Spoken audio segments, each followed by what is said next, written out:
Piloto de carros e motos, projetista e um preparador de mão tão cheia que chamou a atenção até mesmo de Ferdinand Porsche. Esse era Carlo Abarth, austríaco de nascença, naturalizado italiano, um preparador que viu o nome da sua empresa atingir as estrelas quando ele mesmo decidiu envenenar um carro bem compacto que a Fiat lançou na década de 50, que era o Fiat Cinquecento. A partir daquele ponto, a empresa explodiu a tal ponto que Abarth chegou a virar gíria. Na Itália, no restaurante, você não pedia mais um café com licor, mas sim um café Abarth. Chamou tanta atenção da Fiat que em 1971 ela decide adquirir toda a operação de Abarth, transformando a Abarth numa divisão de carros de rally e carros esportivos da marca. Mas ele não teve muito tempo para realizar esse sucesso, porque em outubro de 1979 ele faleceu em sua casa em Viena. Passaram-se mais ou menos 20 anos até que a Fiat redescobre a marca Abarth e alguns carros que a gente viu aqui no Brasil, inclusive. Caso do Fiat Stilo Abarth de 2002 e em 2014 nós tivemos o Cinquecento Abarth. E agora em 2022 a gente tem o Pulse Abarth, que inclusive é o primeiro Abarth totalmente desenvolvido aqui no Brasil.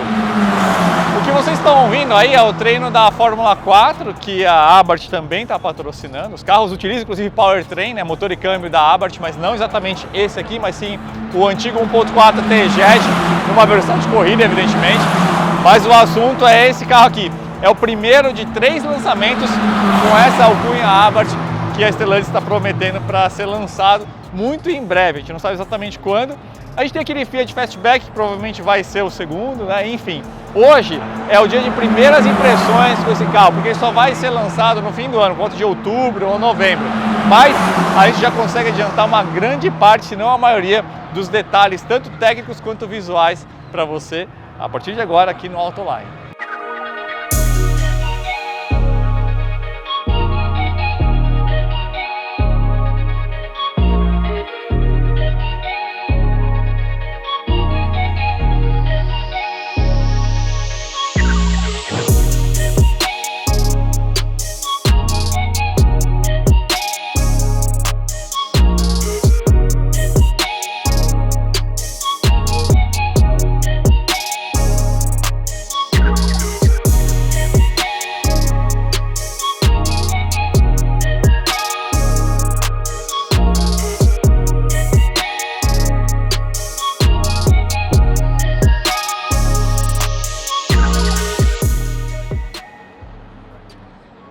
Então vamos começar com o veneno do escorpião. O que a gente tem aqui embaixo do capô, que não é mais aquele 1.0 turbo de 130 cavalos e 20,4 kgfm de torque que a gente via no Pulse Impetus. Não, aqui a gente tem o T270, que é o mesmo motor que você vê na Toro, no Compass e no Renegade, e é um salto muito grande, 42% a mais de potência, 185 cavalos, e por volta de 35% a mais de torque também, 27,5 kgfm. Outra mudança muito importante é a transmissão, que deixa de ser aquele sistema CVT, né, de polias continuamente variável, para ser um sistema automático, hidráulico tradicional, né, um câmbio fabricado pela Aisin, que por sinal não só é utilizado pelos mesmos veículos que a gente falou, né, que utilizam o T270, mas o Polo e o Virtus, nas suas versões GTS, também utilizam essa transmissão.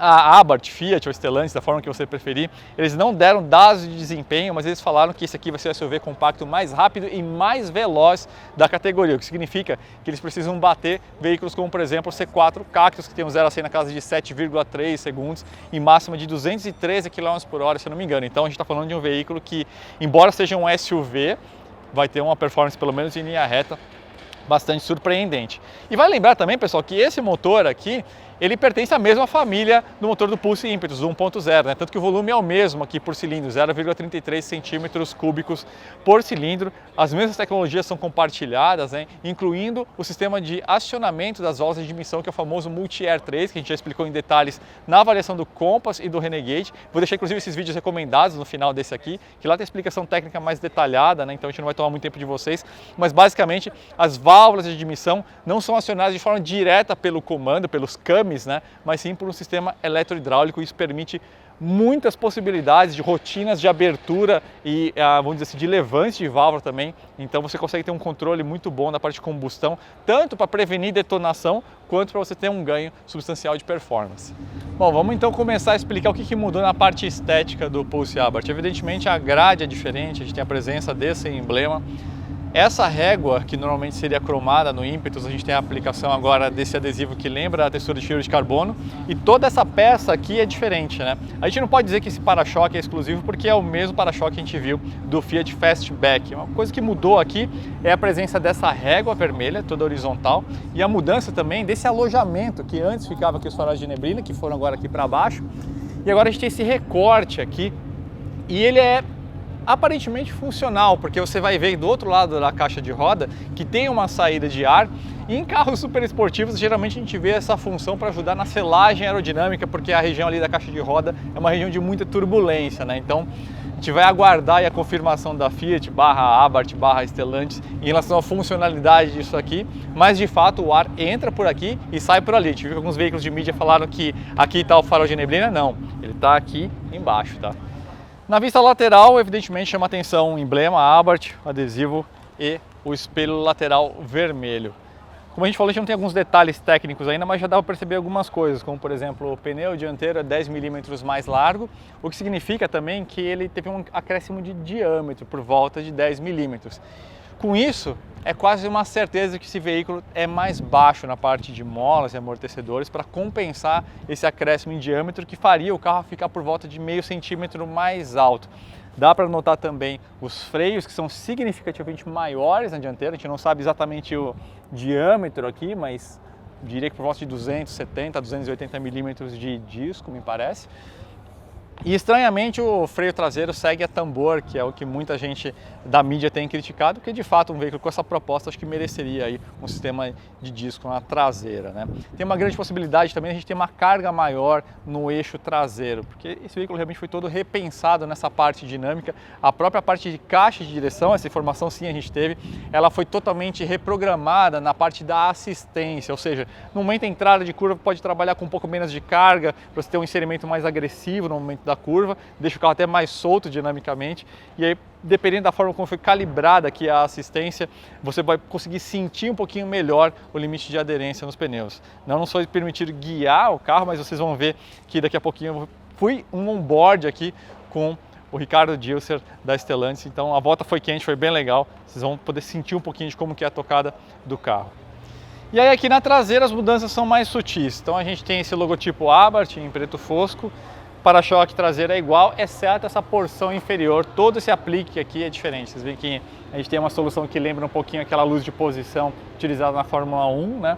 E esses falsos difusores aqui também decorativos, né? E note também que a ponteira escape agora é dupla e ela está em uma posição um pouquinho mais baixa, evidentemente muito maior do que a solução do ímpetus, que é integrada nessa porção aqui inferior.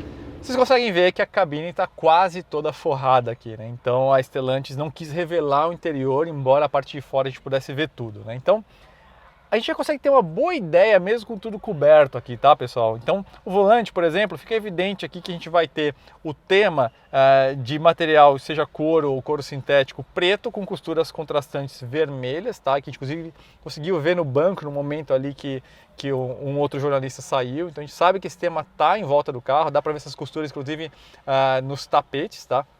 E aqui também na manopla de câmbio, que dá para ver até que tem um escorpiãozinho aqui da Abarth, né? Então esse tema é bem evidente, os pedais estão cobertos, isso significa que com certeza a gente tem uma capa de alumínio presente, e o painel de porta é semelhante ao que você vê no Pulse Impetus. A parte coberta muito provavelmente que você deve ter um friso vermelho, alguma coisa assim, então sem grandes mistérios, embora a gente tenha aqui toda a parte coberta. Um detalhe interessante é essa tecla Sport aqui no lado direito do raio do volante, que vai mudar aí o mapa tanto do acelerador, né, abertura de borboleta, quanto o mapa da transmissão, do controle de estabilidade de tração, mas também a forma como a caixa de direção vai executar a sua assistência, né? Que isso que vai permitir aquele inserimento um pouco mais agressivo em entrada de curva que a gente estava falando.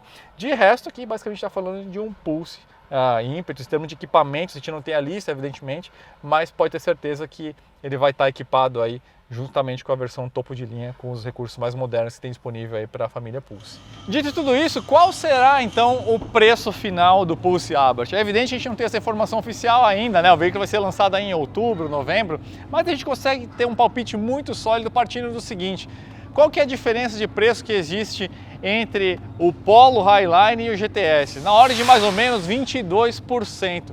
Se a gente aplicar isso em cima do Pulse Impetus, que parte aqui em São Paulo de R$ 132 mil, vocês vão chegar em mais ou menos R$161 mil. É lógico que a gente está falando de um outro veículo, um outro momento. Tem o fator inflação, que também deve afetar o preço da própria linha Pulse até o momento de lançamento desse carro. Mas eu diria que é um palpite bem sólido apostar em algo entre 160 e 170 mil reais. Mas vamos realmente conhecer qual que é a verdade no fim desse ano. De qualquer forma, pessoal, na hora de fazer um bom negócio, uma parte fundamental é você ter uma boa proposta de financiamento em mãos, porque é uma grande parte justamente do custo de propriedade. Conte com o Bradesco Financiamentos para você ter a melhor proposta em mãos. É só você ir lá em autoline.com.br, escolha a quantidade de parcelas que você quer, alguns dados bem básicos e rapidamente você vai ter a melhor proposta em mãos. Enquanto você está lá no site, vale a pena você conferir as opções de seminovos que existem pelo mesmo preço que a gente está estimando do Pulse Abarth, que tem algumas opções de hot hatches bem interessantes que você pode adquirir. Vamos lá, vamos conhecer então. Primeiro contato com o Pulse Abarth, para a gente entender um pouco do que é a mecânica desse carro. O que a gente vê por fora, que é a casca, que é o upbody, é um Pulse. E tudo que está por baixo, que a gente chama de underbody, é um Abarth. Então, debaixo dessa pele de Pulse aqui, nós temos novo motor, novo câmbio, novas suspensões, freio e toda a calibração. Não só a calibração mecânica, mola, amortecedor, barra estabilizadora, batente, mas as calibrações eletrônicas.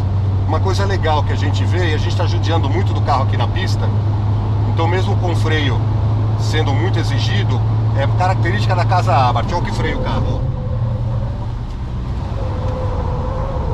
Então o carro freia demais. Outra coisa legal da Abarth, grande parte dessa conexão do motorista com a performance, ela é feita de uma maneira mecânica. A assessoria eletrônica, ela serve só para assessoria, olha só. Enquanto o carro é permissível, enquanto eu consigo brincar com o carro com relação à estabilidade, e ainda não entrou o controle de tração nem de estabilidade.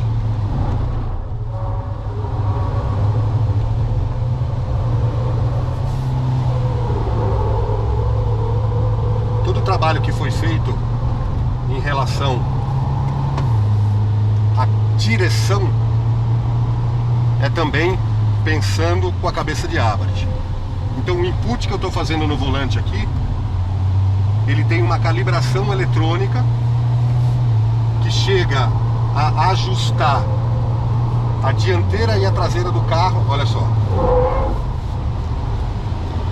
Tudo isso para meio de assistência, né? Isso aí.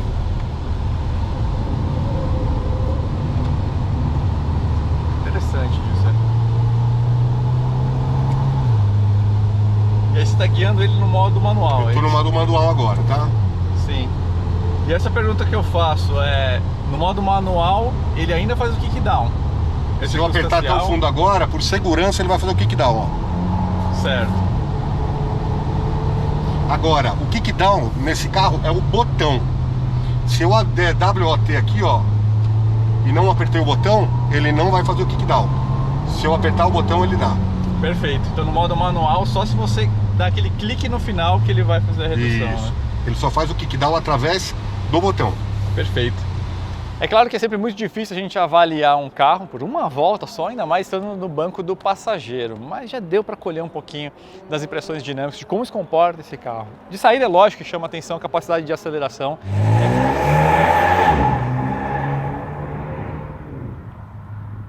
É bem provável que realmente esse carro esteja mesmo na casa de 7,5 segundos aí no 0 a 100, então ele deve cumprir essa promessa aí de ser um SUV compacto à venda mais rápido que a gente tem no Brasil. E dinamicamente, onde eu vou posicionar ele? Talvez não tanto para o Sandero RS, mas também não tanto para o Polo GTS. Eu acho que ele vai compor uma figura justamente ali no meio.